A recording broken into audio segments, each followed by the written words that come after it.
واشن رمضان دريوني في الراغرتهم كلهن رمضان خيغرتي أصو واشن جرتو يو خسيسينو تاتي ربي رمضان خي سومن خي سران كيبلو عباداتي الأبنا خي هنده خداتي وان عباداتي هنده ربي رمضان خي سران كيبل تقفا يوني في وانتوتا شنان غرتي خنقبا تاتي خربي رمضان خي سواتك سران كيبل شركي دايچو فمن أشرك بي غيري تركته وشركه شركي قدر كله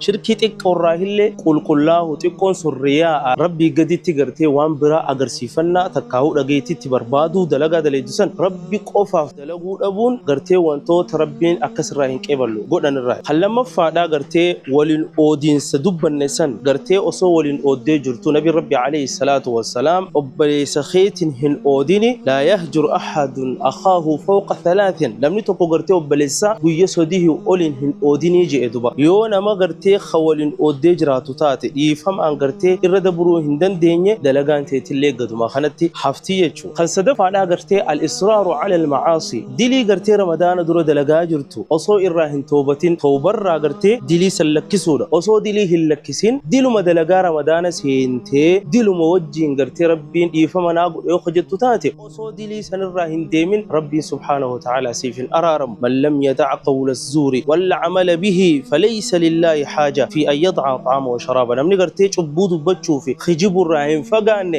rabbiin subhaanahu wa ta'ala dhugaatii akkasuma gartee nyaatarraa of qabuu isaatiif dantaa irraa hin qabu jeeduba. Kan afuraffaadhaa wantoota gartee yoonii fi osoo ramadaana dura irraa hin qulqullaahin ramadaanni kasis seenu taate rabbiin toltu takkasirraa hin qeeballe waan haraam nyaachuu waan haraam dhuguudha. Nabi rabbi alayhi salaatu wassalaam hadiisa dheeraa gartee waa'ee gabricha karaa dheeraa imaltuu deemu dubbatee gartee namticha dhukaawaa gartee imaltuun irraa mul'attu فيقول يا ربي فأنا يستجاب له فأكله حرام وأطعمه حرام قرتي ونياته حراما خلقه حراما أكمل ربي نراقب الإراهين كيبل وجيدوا خشنفا في خلوما قرتي لم ندر فردي جبيسولا وما يتقرب إلي عبدي بشيء أحب إلي مما افترضته عليه واني قبري تشيغا مخيئتي نتلياتو فردين قدون قرتي واجب صلاة شنن خيسان دكام ربي سرخا يدرو دلقود آيتو وصو تراويها في قرآن بوسو في خنتهم فين الدورة والنأتي أكانت يفنن قرؤ قبضو صلاة خيشان مسجد صلاة دندو قبضو أصو فرديهم قرئن قرتي والنقم ربي تنئياتا إنو مهينا فلهن جرتو يجو تناف وانتوتا شنن كنا حدرا إيقدان سننجتشو بربادا أسمانو قرتي رمضان جل قبا قويا جهاف فاترا أمرا قرتي نمني قرؤ بربادن سلكي أزجراتين قوتات إن شاء الله أمرا قلماوا قتي قرتي مدالا وعدان يو خيستو أستاذ حمزاتو نو إرقي يو خجتن تاتن قراقرون ما قرشيو خما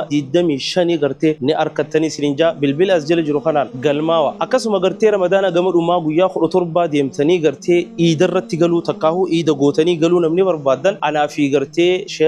شيخ محمد الرولي غريتي نيتي ما خمتني نولين شيخ محمد الرولي ولين ثاني اسين جيسنا ان شاء الله خطا غلماوا بلبل ازجل جرو خنان غلمي مراسات وهفه دفاتي غلماوا بلبل ازجل جرو خنان ولين عمره ها غونو ربي عليه الصلاه والسلام نمني رمضان خيسو عمره غودي اكنا وجين نما حجي غودي تجادوبا حجي غودو سون طفو سون تاني كيرغما ربي وجين حجي تتي سيف قوما ادرا تجلا هنغوتامين ربي ولن نوفقو قط عمره ولن غونا سنجا والسلام عليكم ورحمه الله وبركاته.